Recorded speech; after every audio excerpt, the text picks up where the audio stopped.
कपड़े धोने वाली बहू। शादी के पहले से ही विभा को कपड़े धोने का बड़ा शौक था।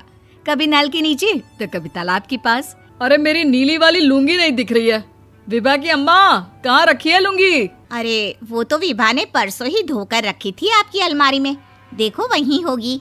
वो ना मैंने आज धो दी, मुझे लगा कि गंदी हो गई होगी। अरे कैसे गंदी हो गई थी? उसे तो मैंने पहना भी नहीं। हे भगवान, इस लड़की के कपड़े धोने की आदत से परेशान हो गया हूँ मैं। जितना तो घर में राशन नहीं आता, उससे कहीं ज्यादा डिटर्जेंट पाउडर का खर्चा है। इसकी शादी करवा दो, शादी जाए अपने घर में ही करे काम, फिर चाहे घर के कपड़े धोने हो या पूरे गांव के। हाँ ठीक बोल रही हो, देखता हूँ मैं कोई लड़का। वो दिन भी आ जाता है जब विभा को देखने लड़के वाले आ जाते हैं। लड़की मुझे अच्छी लगी। होने वाली सास कहती है, बेटी अगर कुछ पूछना है तो पूछ लो।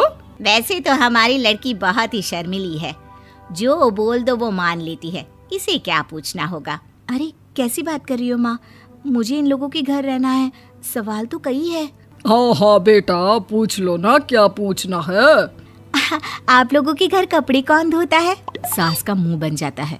देखो, अगर तुम ये कहना चाहती हो कि तुम्हें कपड़े धोने नहीं आते तो सुन लो, कपड़े मैं ही धोती हूँ, लेकिन तुम्हारे आ जाने के बाद मैं रुमाल तक नहीं धोऊंगी। अरे चुप रहना भाग्यवान, बहू बेचारी घर आई नहीं, उसे डराना शुरू कर दिया। वो क्या है ना बिटिया, अभी तक तो ये कल्लू की माँ ही धोती थी, लेकिन अब तुम्हारे पापा तो दहेज में वॉशिंग मशीन देंगे ही। तभी विभा की माँ बोल पड़ती है, सवाल भी पूछा तो क्या। वैसे भाई साहब, मशीन की तो फिर भी कपड़े धोने की कैपेसिटी होती है। मतलब जो बिटिया दे रहे हैं ना विभा, इसे कपड़े धोने का बहुत शौक है। ये आप लोगों के क्या, आस पड़ोस गांव मोहल्ले सबके कपड़े धो दे और उफ तक ना करे। बाहर देखा नहीं आपने कितने कपड़े सूख रहे हैं? सब हमारी बिटिया ने ही तो धोए हैं। बस भी करो ना माँ, शर्म आ रही इतनी तारीफ सुनकर। और तो और एक दाग निकाल कर दिखाओ तो मान जाओ। हाँ अच्छा अच्छा, माफ करना बेटा, मैंने गलत समझा।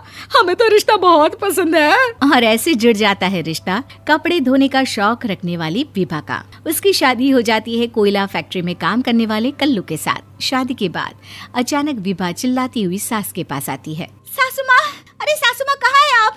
ये तो धोखा है, धोखा दिया आप लोगों ने मुझे। इसे ससुर के चक्कर के बारे में पता चल गया। अरे तो उसमें तुझे क्यों धोखा मिला है? अरे नल में पानी नहीं आता, कपड़े कैसे कब धुलेंगे? अच्छा अच्छा, तू पानी नहीं आ रहा उसकी बात कर रही है। तो आपने क्या सोचा? कुछ नहीं। अच्छा, तेरी माँ ने कहा था कि कपड़े धोने का शौक है तुझे, याद आया मुझे। शौक शौक बोलकर कपड़े धोने वाले मेरे जुनून को कम ना आके सासू माँ, कपड़ा धोना मेरा गुरूर है।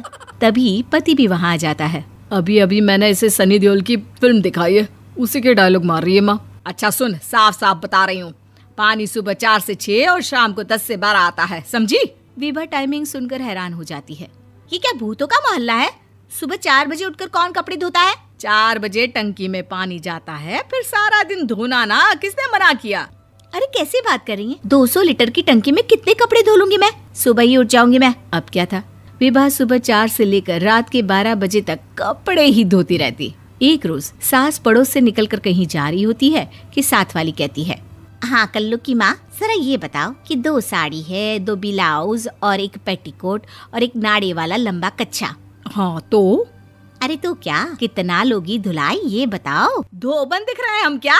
हमारे पति सरकारी नौकरी से अभी अभी रिटायर हुए हैं और बेटा सुपरवाइजर है कोयला फैक्ट्री में। धोबन समझ रखा है हमें।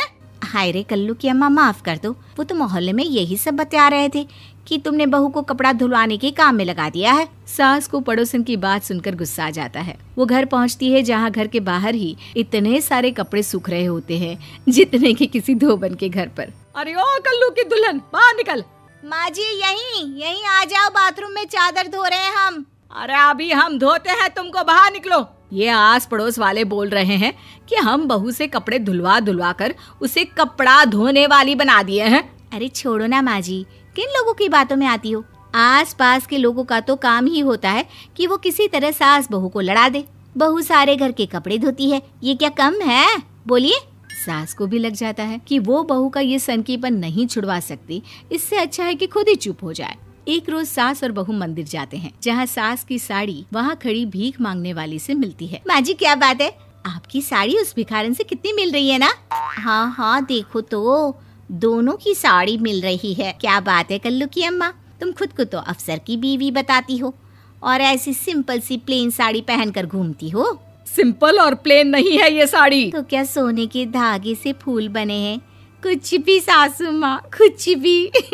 हाँ बने थे इस साड़ी में सोने के धागे से फूल। मेरे पति लेकर आए थे मद्रास से स्पेशली मेरे लिए 10,000 की। ताहे भाई साहब इस भिखारन के लिए भी सेम टू सेम साड़ी लेकर आए होंगे 10,000 की। सास उस वक्त तो कुछ नहीं कहती, लेकिन बहू के साथ घर आती है और अलमारी से एल्बम निकाल कर लाती है। ये साड़ी देख रही है, ये वही साड़ी है जिसे मैंने अभी पहना था। इस साड़ी में ये जो चमकदार फूल दिख रहे हैं ना, ये सोने के धागों से काढ़े गए हैं। लेकिन तू लोकल वॉशिंग मशीन ब्रश से घिस घिस कर सारे फूलों को निकाल कर साड़ी प्लेन कर दी। मुझे माफ कर दीजिए सासू माँ। और तो और, जब मैंने तुझे तेरी गलती के लिए कुछ नहीं कहा, लेकिन तूने तो सबके सामने मेरा मजाक ही बना दिया। क्यों? बहू को समझ में आ जाता है कि अब से उसका कपड़े धोना बंद।